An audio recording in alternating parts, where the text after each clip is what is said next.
BMT-nin seçki şikayətlərinə dair komissiyasının Əfqanistanda avqust ayı seçkiləri zamanı yol verilən saxtalaşdırmaların təhqiqindən sonra hazırladığı hesabatda 2010 seçki məntəqəsində pozuntulara yol verildiyi bildirilir.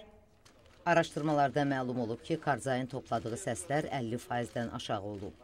Bu isə Həmid Karzayı rəqibi sabiq Xarici İşlər Naziri Abdullah Abdullah ilə təkrar seçkilərdən qoruyan səs çoxluğundan məhrum edib.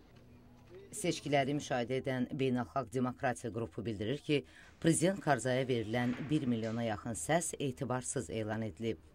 Ağ Ev bildirib ki, ABŞ Prezidenti Barack Obamanın Əfqanistana əlavə qüvvə göndərilməsi qərarı Əfqan hökumətinin Amerika ilə əməkdaşlığının effektivliyindən asılı olacaq. Keçən ay elan edilən ilkin nəticələrə görə cənab Karzay 54, onun rəqibi Abdullah Abdullah isə 28% səs əldə edib.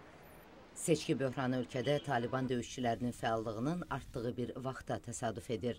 Təkrar seçkilər Əfqanistanın yeni hökumətinə daha artıq etimad göstərilməsinə yardım edə bilər.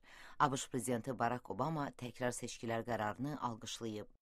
Prezident Karzay və digər namizədlər Əfqan xalqına maraqlarını nümayiş etdirdilər. Bu isə qanunun aliliyinə olan sədaqəti təcəssüm etdirir. Seçki rəsmiləri Əfqanistanın soyuq qışının yaxınlaşdığı vaxt yeni seçkilərə hazırlıqlar görür. ABŞ-ın Mərkəzi Kəşfiyyat Agentliyinin sabiq əməkdaşı Bruce Riddle. Biz seçkilərin birinci turundakı saxtakarlıqlara ikinci raundda yol verilməyəcəyindən əmin olmaq istəyirik. Riddle ABŞ və NATO qüvvələrinin Əfqanistan və Pakistandakı Əl-Qayda və Taliban kimi terror qruplaşmalarının hücumları qarşısında olduğunu deyir. Əfqanistanda status quo davamlı deyil. Biz müharibədə məğlub oluruq. Tam məğlubiyyət olmasa da məğlubiyyətə doğru gedirik. Əfqanistana əlavə qüvvə göndərilməsi ətrafında mübahisələr isə davam edir. Amerikanın hazırda ölkədə 68 min, NATO və müttəfiq ölkələrin 40 min əskəri qüvvəsi xidmətdədir.